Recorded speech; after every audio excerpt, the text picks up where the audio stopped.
बिस्मिल्लाहिर्रहमानिर्रहीम, अस्सलाम वालेकुम। मॉर्निंग स्पॉट के प्लेटफॉर्म से मैं हूं आपकी होस्ट शाइस्ता शहजाद। उम्मीद करती हूं कि आप सब खैर आफियत से होंगे।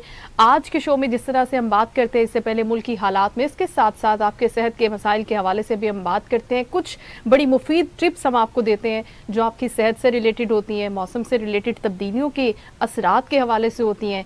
इसके साथ साथ हम बात करते हैं आपके फिटनेस के मसाइल के ऊपर भी। लेकिन आज प्रोग्राम में हम नेशनल इशूज़ के साथ साथ थोड़ा सा इंटरनेशनल इश्यूज पर भी फोकस करने की कोशिश करेंगे। मुल्की हालात नाज़रीन इस तरह से हैं कि अभी इलेक्शंस के हवाले से तैयारियां मुख्तलिफ जमातें कर रही हैं, मुख्तलिफ जमातों के जलसे भी हो रहे हैं। बात हो रही है पाकिस्तान मुस्लिम लीग नून की, जिसमें मरियम नवाज खासी एक्टिव हो गई हैं क्योंकि 21 अक्टूबर की डेट मियाँ साहब की वापसी की डेट है। इसके साथ साथ पाकिस्तान पीपल्स पार्टी भी मुख्तलिफ शहरों में अवामी राब्ता मुहिम का आगाज कर चुकी है। ये दो मेजर पार्टीज हैं जो इस वक्त नजर आ रही हैं हमें एक्टिव अपना रोल प्ले करते हुए। इसके साथ साथ हम देख रहे हैं कि थोड़ी सी कमी आई है पेट्रोलियम मसनूआत की कीमतों में भी, और एक्सपेक्ट किया जा रहा है कि आने वाले चंद दिनों में एक बड़ी कमी भी वाक़ई होगी, which is a very good thing. ये गुड न्यूज़ भी है आपके लिए। लेकिन इसके साथ साथ इंटरनेशनल प्लेटफॉर्म पे अगर हम देखते हैं तो थोड़ा सा अनरेस्ट नजर आ रहा है, और सबसे बड़ा मसला जो है इस वक्त वो फ़लस्तीन और इसराइल को लेकर चल रहा है। हमास ने इसराइल पर जो अभी लेटेस्ट हमला किया है उसकी तारीख से आप सब वाकिफ होंगे, लेकिन अभी जो रिसेंट अनरेस्ट पैदा हुआ है, जो रिसेंटली जो हमला किया है हमास ने, उसकी क्या रीज़न है, अब आने वाले वक्त में क्या होगा? क्योंकि हम देख रहे हैं कि मगरबी ताकतें जो हैं वो इसराइल के साथ स्टैंड लेती हुई नजर आ रही हैं। ऐसे पूरे सिनेरियो में अरब ममालिक का, मुस्लिम ममालिक का, मुस्लिम उम्मा का ख़ास तौर पर क्या रोल है, पाकिस्तान कहाँ पर स्टैंड कर रहा है, ये सारे मामलात हैं जिन पर बात होना बहुत ज़रूरी है ताकि क्लैरिटी की तरफ चीज़ें जाएं।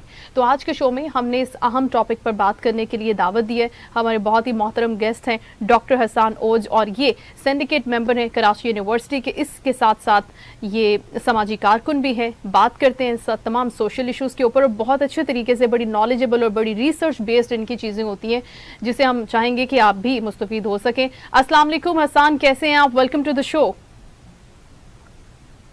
वालेकुम सलाम, मैं बिल्कुल ठीक हूँ। आप कैसी हैं?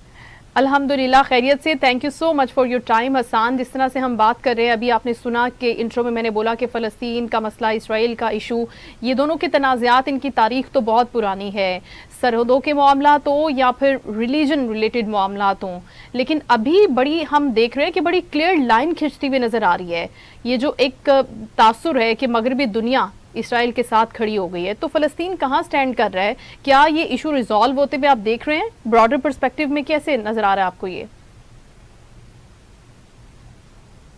थैंक यू, मुझे आपने ये मौका दिया है और कि इस टॉपिक पे, इतने इम्पोर्टेंट और हसास टॉपिक पे हम बात कर सकें। जब हम इस टॉपिक पे बात करते हैं तो यकीनन हम being on the side of victims, हमेशा हम मजलूम की बात करेंगे। इसी तरीके से अगर हम मुसलमान हैं तो यकीनन हमारे जज्बात और ज्यादा मुतहर्रिक हो जाएंगे जब हम मुसलमानों को उस मजलूम की हैसियत से देखेंगे। एक तो मजलूम चाहे वो किसी भी मजहब या मसलक का हो, किसी भी नेशनैलिटी का हो, और दूसरी बात ये कि वो अगर मजलूम मुसलमान है तो जज्बात हमारे मजीद जाग जाते हैं। लेकिन हमें ये देखना चाहिए कि ब्रॉडर पर्सपेक्टिव में लॉन्ग टर्म में क्या चीज हमारे मफाद में है, कौन सी चीज हमारे लिए नुकसानदेह है। अगर आप हमारी इस्लामी तारीख पे नजर दौड़ाएं तो उसमें हम ये देखते हैं कि प्रॉफिट मोहम्मद सल्लल्लाहु अलैहि वसल्लम, क्योंकि मिलाद का महीना चल रहा है जी, उन पे जब वही आती है और कुफारे मक्का उनके खिलाफ एक पूरा वो बदतमीजी का बाजार गर्म कर देते हैं, तो वो हिजरत करते हैं, जिहाद नहीं करते।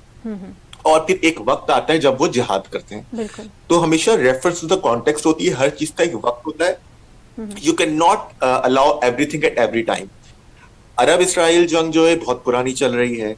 अरब इसराइल जंग जो है, उनके लिए इसराइल सिर्फ एक लोगों की कलेक्शन या लोगों की नेशनैलिटी की बेस्ड पे एक रियासत नहीं है, वो एक रिलीजन बेस्ड रियासत है, एक थ्योरोक्रेटिक स्टेट है वो, जो कि ज़ायनिस्ट रिजीम, मतलब के यहूदी रियासत है वो, जैसे कि हमारी इस्लामी रियासत सऊदी अरबिया है।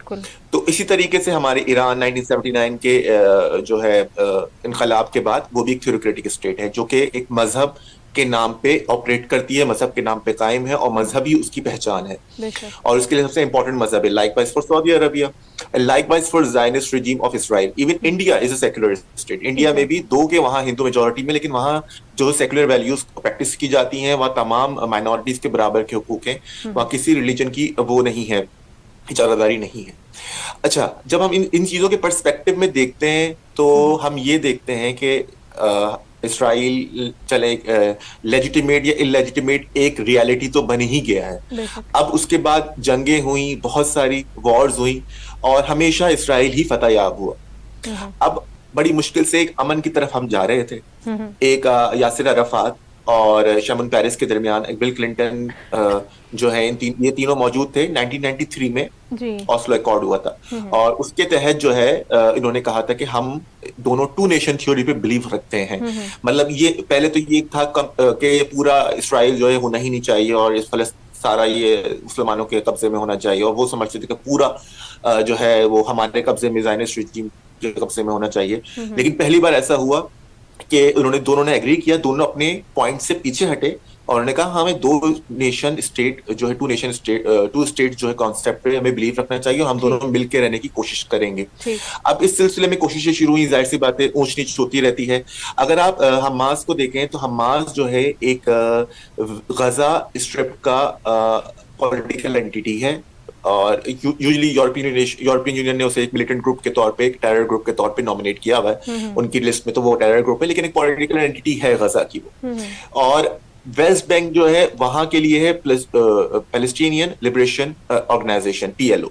अच्छा, पीएलओ और गाजा जो है दोनों एक दूसरे को एक्नॉलेज नहीं करते उस तरीके से, याद रखें। जब हम फलस्तीन की बात करते हैं तो हमें नहीं पता कि हम पीएलओ की बात कर रहे हैं या हमास की बात कर रहे हैं। हमें ये नहीं पता कि उनका रिप्रेजेंटेटिव कौन है, पीएलओ है या हमास है। क्योंकि हमास मोर लाइकली पीस की तरफ नहीं है और मोर लाइकली टूवर्ड्स उनका इस्लामिज्म उनका ज्यादा है कि वो इस्लामिक स्टेट के कॉन्सेप्ट में बिलीव रखते हैं।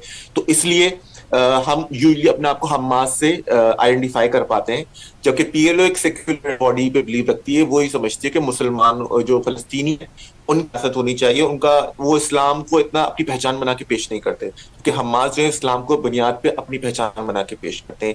ये पहले अरब इसराइल जंग थी, अब ये इंटर रिलीजियस वॉर हो गई है, बिल्कुल यहूदियों की और मुसलमानों की जंग हो गई है। अब ये इस जंग के जो मैंने अभी जो इसकी